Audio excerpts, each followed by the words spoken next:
فهو سيد الأولين والآخرين وأفضل الأولين والآخرين عليه أفضل صلاة المسلين وأزكى سلام المسلمين.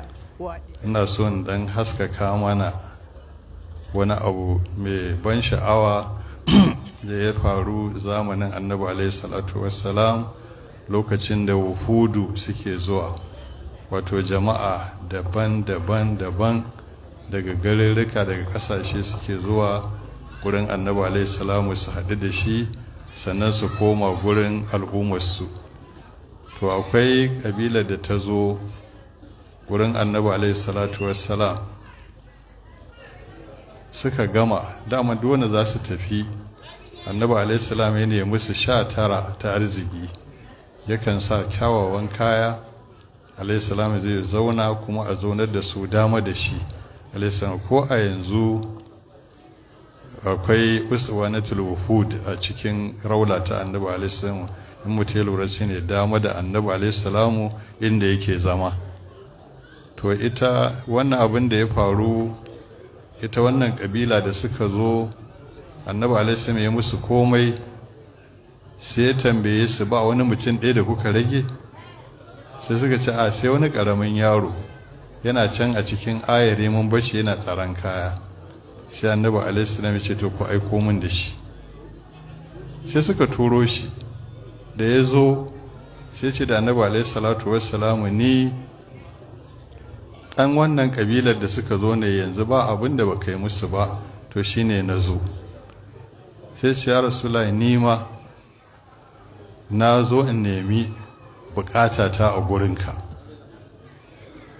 sai annabi alaihi salam ya ce mecece bukatarka?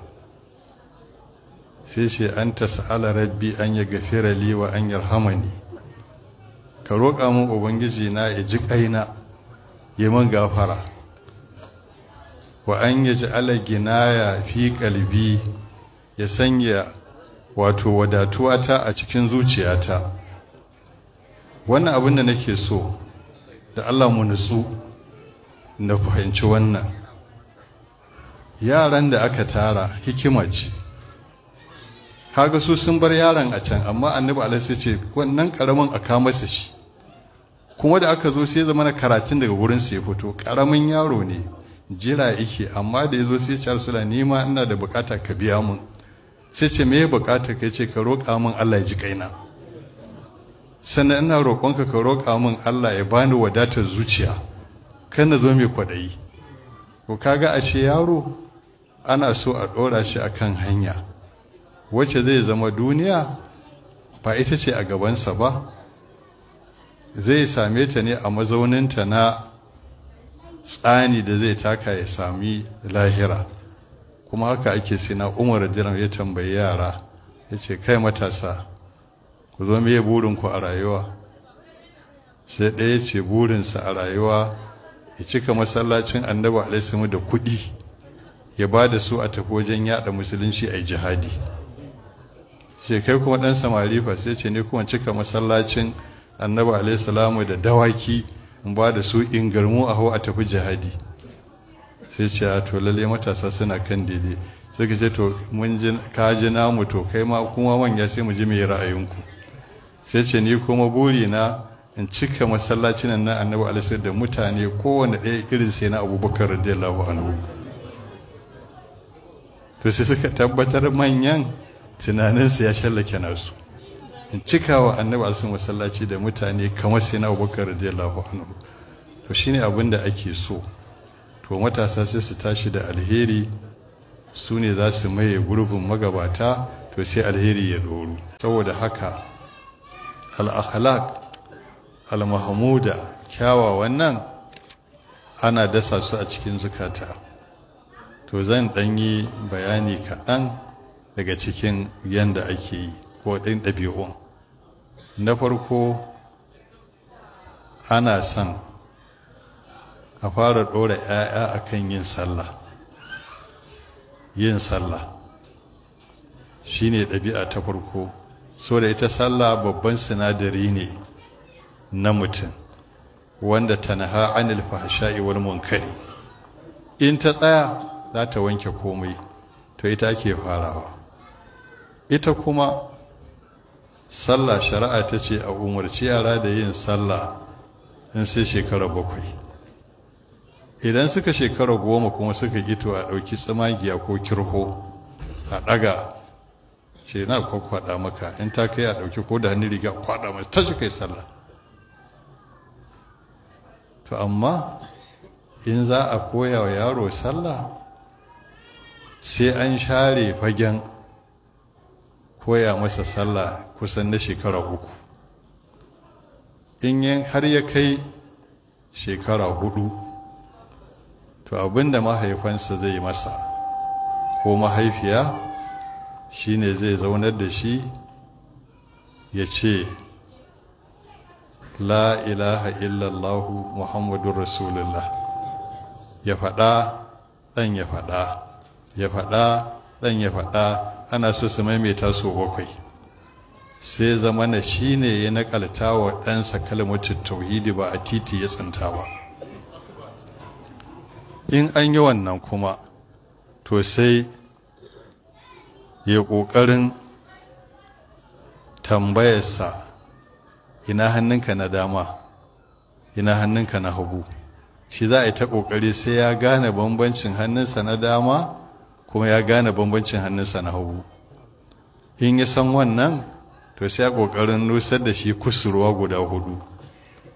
Ina ne gabar, ina ne yamma, ina ne kudu, ina ne arewa, ya zama ya san da waɗannan kusurwoyin. Idan aka yi sa'a ya gane akwai wata kusurwa da ake kiranta gabas, akwai wata ake kiranta yamma, akwai wata ake kiranta kudu, akwai wata ake kiranta arewa, to sai kokari ya zama ya tantance ta, ya san gabar ɗin, sai ya ce to duk lokacin da za a yi sallah wannan ake dubawa. To daga nan sai kuma a fara koya masa yadda ake wanke hannu. Shi kuma wanke hannu in aka nuna masa, ko da farko dai fuska, za a dinga nuna masa yadda ake wanke fuska, irin wanke fuska ta alola, daga mutsirar gashin kai zuwa ƙarshen haɓa, daga gindin kunnen dama zuwa na hagu, a tabbatar ya iya. Gashin gira, gashin ido, zozo da kuma cikin hanci, domin ba kowane ne yake yin alola yake fahimta cewa cikin hanci shi ma hukuncin fuska ne da shi ba. Sai mutum an koya masa inda zai saka ɗan ƙurinsa, kamar yadda wanzami idan yana wa mutum gyaran fuska in zai cire masa gashi a cikin hanci yake dangwalar ruwa ya sa ga ɗan ƙuri ya goga cikin nan, to duk wanda ya zo alola kowace shi sai ya mata wannan, sannan alolarsa ta cika.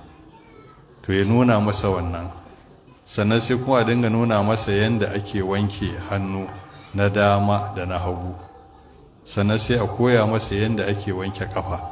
A haka alola ta tsaya ya gane ta. To sannan sai a kuma dinga koya masa yaya ake yin ruku'u, ana binsa ya iya. Sannan sai a koya masa yaya ake sujada. Tun daga shekara 4 nan za a dinga waɗannan matakan sai an shekara 3. In 3 ta cika ka hada da 4 nawa? 7. To a lokacin ne ake cewa tashi kai sallah. In baka bi masa wannan matakan ba kace tashi kai sallah, me zai yi? In kace tashi kai sallah ya san yadda zai alola, ya san alƙibla, ya san yadda ake ruku, ya san yadda ake sujada, sai ta yiwu. To wannan shi ake yi, ana ɗora yara.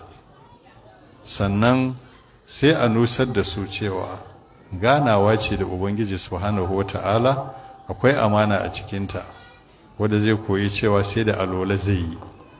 In alolarsa ta warware sai je ya canja, wannan amana ce. To idan an yi masa wannan, to sai a yi ƙoƙari kuma a nusar da shi wanda Allah ya aiko mana, shine Annabi alaihissalatu wassalam. Ya zo da saƙo, shine Annabi Muhammad sallallahu alaihi wasallam, wanda Allah ya aiko shi da alkhairan duniya da lahira. wanda yake tattare da ɗabi'u kyawawa da ladubba, to sai a ɗora yara a kan siffantuwa da ɗabi'antuwa da halayen annabi sallallahu alaihi wasallam. Sannan sai a koya musu ladabi lokacin da aka ambaci annabi alaihi salam. Duk lokacin da aka ambaci suna annabi alaihi salamu, to yara su ga cewa manya sun nutsu, sun shiga taitayinsu, kuma sun yi salati.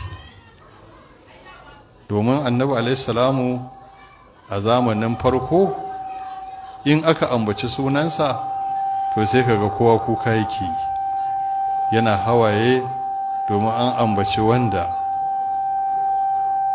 halayensa da baiwar da Allah yi masa hamada ce wadda tsadar gamba take bata a ciki ta kasa ganewa. To sai a yi wannan. Shi yasa malamai suka ce ana son mutum ya yawaita salati ga annabi alaihi salam. Sai suka ce me haddin yawan salatin? Sai suka ce idan za ka yi salati ga annabi alaihi salam, ka ƙudire cewa yin salati ga annabi alaihi salam umarnin Allah ne, umarnin ka bi. Na biyu, ka ƙudire yin wannan salati ga annabi alaihi salamu girmama shi kai, kuma ƙaunarsa kake yi, kuma cewa ya cancanci a yi masa salati alaihi salatu wassalam. Sannan a lokacin da kake salatin zuciyarka ta dinga halarto ɗabi'unsa kyawawa da kuma darajojinsa gurin Allah. To yance in a rana so ɗaya takkai kana cikin masu yawaita salati. Amma mutum dinga salati babu annabi a zuciyarsa, baya halarto ɗabi'un annabi alaihi salamu, to ya zama mai wato ba mai girmamawa ba. To haka ake son a sa 'ya'ya da lokacin da za su yi salati su sani imtisalan li awamirillahi, sannan wa shauqan ila rasulullah sallama wa li kaunihi ahlan li zalika, sannan su halarto halayensa alaihi salatu wasallam, su halarto irin girman da yake da shi. Mutum ya zo yin salati, abinda zai fara lura cewa Allah subhanahu wa ta'ala yi wa annabi alaihi salamu baiwar da aka yi masa ƙalubalen da ba taɓa irinsa ba. Abin nan Maka suka ce shi annabi ne ya kirawo wata ya sauko ƙasa, ya kuma ba shi umarni ya tsage gida biyu, ɗaya ya koma ɓangare kaza daga dama'i kaza, ɗaya ya koma ɓangare kaza ya kaza. Na Khadija radiyallahu anha, Allah ita wato ta shiga damuwa, ya ce mata ba komai. Nabi alaihi salam ya sallar raka'a biyu, ya ce wata zo, sai taho tsage ya tsage, kashi ɗaya tafi kan Jabal Abi Qubais, ɗaya kuma tafi Qu'ai Qur'ana da yayi. Kun gani saura mai babu, ya ce to koma. To wanda Allah ya yi wa wannan girmamawa ce ko ba girmama ba? Girmama shi. To kuma dan ya ƙara nuna mana girmansa ya fi haka, sai Allah ya ce inna Allaha wa mala'ikatahu yusalluna 'alan nabi. Wannan annabin mai tarin albarka, Allah da mala'ikunsa salati suke masa, ba sun yi ba, suna yi ko su daina ba. Sai ce ya ayyuhallazina amanu sallu alaihi wa sallimu taslima, sallu alaihi wa sallimu taslima, sallallahu alaihi wasallam. To yasa an ka zo salati sai kaga wannan girma, ko kwaya ɗaya kai to ya ishe ka addu'a a ranar kana cikin masu salati da yawa. To ana so a koya wa yara yanda ake ganin girman annabi alaihi salamu da yanda ake yin salati.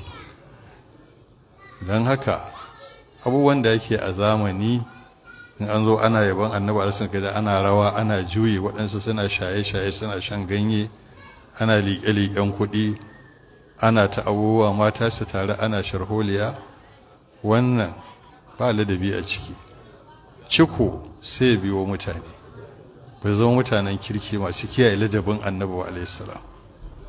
Wannan kenan.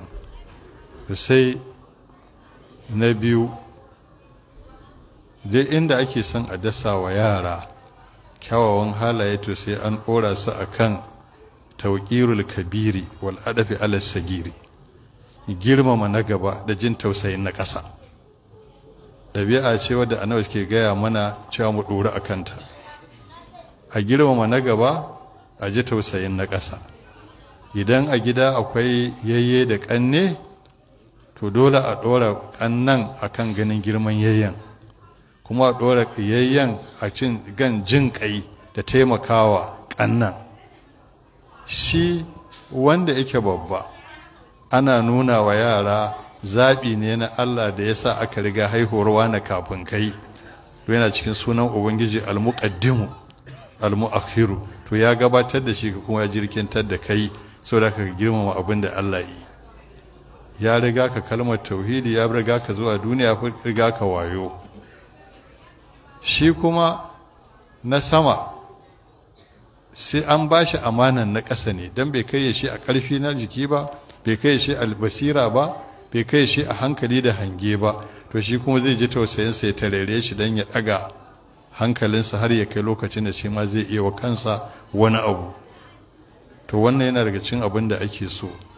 Shi ma ƙasan nan tamu da akwai wannan. Mutanen gida idan sun fito ko unguwa za su tafi, baka tambaye waye gani. Wannan duk wanda ya samu shekaru ya san haka ake. A jere suke tafiya, babban shine a gaba, wanda yake bin sa shine a gaba. Da ka kirga su ka san wane ne sakon wane, wane sakon wane. Ba komai yin gaban kansa sai abin da wannan yayi. Sana'a unguwa haka dattijo yake. Shi ma in za a unguwa ko wani abu, wani zaka gani, ba na manta wa'yansu da zaka ga rigarsa mahoce a jikinta, amma sauran mutanen unguwa ko dibaje sa wannan yake bi, ba a magana sai ya ba da izini. Kuma mutum ko sinizam ne shi wajen kuɗi ko ƙaruna, in akwai dattijo wanda yake sai da tsintsiya a ƙofar unguwa, in yi wani ba daidai ba sai a zo a ga dattijo, in zai fita da sace, in ka gama da daddare ka zo na neman ka, kuma sai ya zo.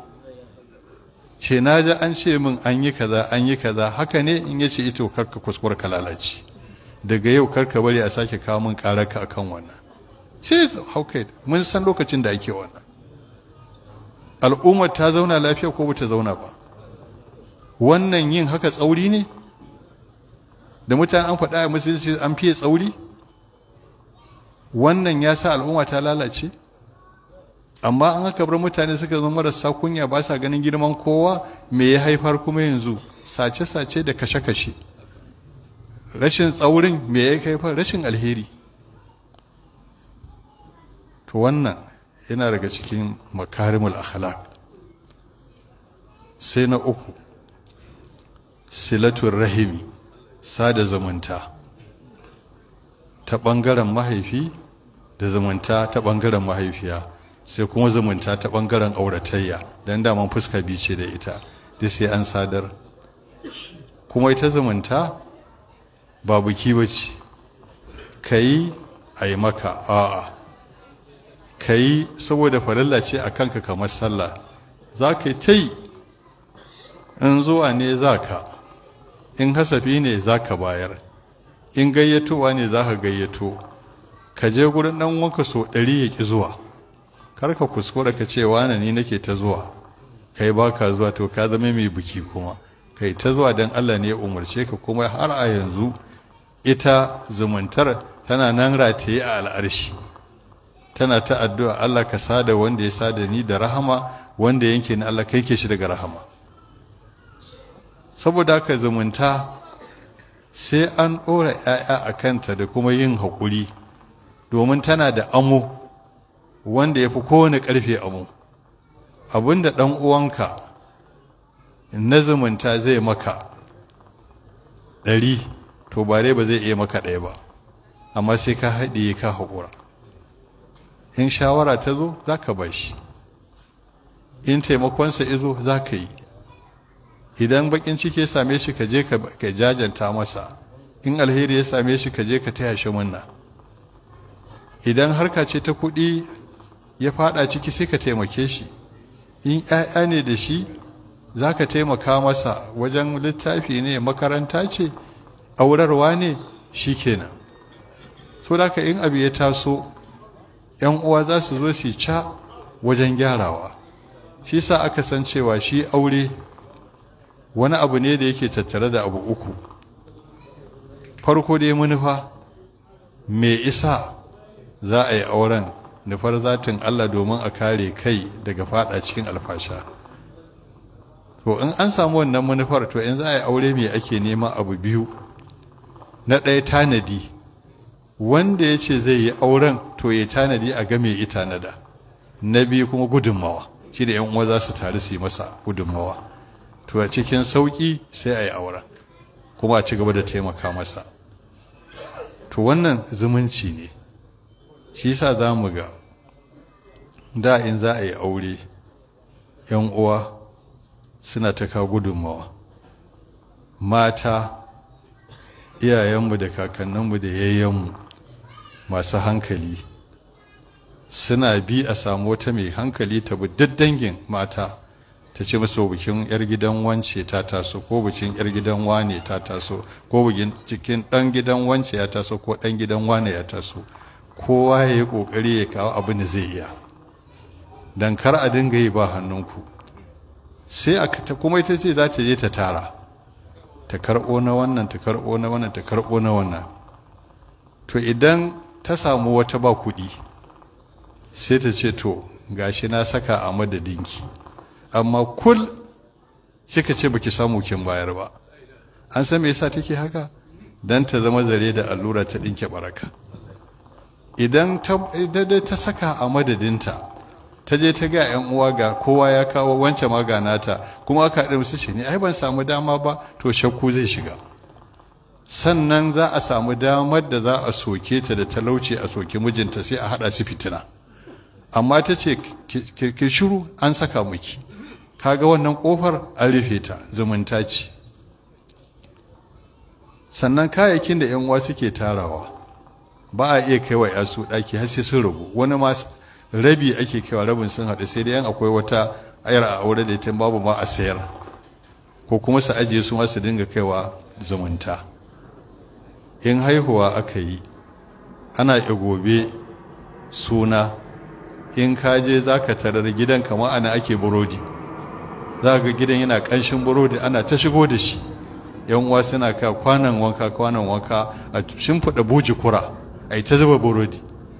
Masu gurasa suna kawo. In gari ya waye da safe kuwa za ka tara yan uwa suna tewo tuwon shinkafa, kwano suna kawo, waɗansu tuwon laushi duk gaya, waɗansu kuma suna yi wa miya a tukwane da manya-manyan gidauniyoyi ana zuba a kawo. Ko ya tashi ba shi da ƙarfan fana, to asirinsa ya dafa, duk wanda izo zai ci ya ƙoshi ya ƙanir, ba za a samu wani abu. Zumunci ne wannan, shi musulunci ya ce a yi, kuma ake yi, aka samu natija. Daina yin wannan ya jefa mutane a uku. Sannan a wannan zumunci, idan mutum zai wa ɗansa shayi, sai tattara da 'ya'yan uwa gaba ɗaya musu shayi. Irin abin da ake a dinga kawo kaji ana dafawa, ana duk sai ya yi. Lokacin za a yi musu wanka, ya ɗinka musu sababbin kaya, a zo duk a yi musu wanka su fita. Wannan yana daga cikin zumunci wanda ake son al'umma ta rayu a kanta. To kuma yanzu sai ake nema a bari, ake ganin kamar ci gaba, kai shi sa wahala ta rufe mutane. Sannan zumuncin nan in aka yi shi, annabi alaihissalam ya ce Allah zai wa mutum abu biyu. Shi sa ce wanda yake son an yunsa alahu fi rizqihi, a buɗa masa arzikinsa, a kuma jinkirta masa a rayuwarsa, to fal yasil rahimahu, ya sada zumunci. Shi Allah ya masa albarka, yawan rai, sai kuma ya yaukaka arzikinsa, sai kuma bayansa ta yi. To wannan shine zumunci, haka ake yi. Sannan a irin tsari na zumunci, idan mutum ba shi da lafiya, 'yan uwansa za su haɗu, sai an yi masa magani na gaskiya. Abubuwan da yake yi na yau da gobe, in manomi ne za a haɗu a nome masa gonarsa, duk wani abu da yake yi sai an masa, sai dai ji da rashin lafiyar jiki amma ba takaicin zuciya ba. Na biyu, in ya tasan lalacewa to za a ƙi wakensa a waina sai an ƙi shi an nuna ba a tare da shi sai an sauke shi daga wancan halayen ya dawo kyawawa. Wannan shine zumunta. Amma abu ya taso wa mutum kowa ya runguma hannunsa, shawara ma ya ƙi bayarwa don ka a sa shi cikin masu aiwatarwa, ai abu ya lalace. To Allah ya sauke mana. To wannan shine wani abu daga cikin makarimul akhlaq da musulunci ya zo da shi. Sai wata ɗabi'ar shine haƙuri da kuma haɗe fushi. Haƙuri siffa ce mai kyau wadda mutum yake mallakar kansa, yake haƙuri da abin da ransa baya so har fita daga cikin abu, ko wajen bin Allah, ko wajen barin saɓon Allah, ko wajen wata musiba, ko wani mai marar daɗin zama, marar daɗin halaye, to sai a yi ƙoƙari a yi haƙuri da shi. Kuma an yi haƙuri da abin da ya yi, to kuma sai a yafe masa. Shi sala ce wala man sabara wa gafara inna zalika lamin azamil umur. Wanda dai ya haƙuri kuma ya gafarta yana cikin manya-manyan ɗabi'u. Sai kuma haɗiye fushi. Musulunci bai hana mutum fushi ba, dan ɗabi'a ce, amma in yayi ya fi ƙarfin zuciya irin mallakar kansa. Domin duk kalmar da ta fito a ƙarƙashin fushi, to sakamakonta ba alheri ba ne. Duk aikin da ya fito a ƙarƙashin fushi, sakamakonsa ba alheri ba ne. Shi sa Ubangiji ya ce wal kazimin al gaiza wal afina anin nas.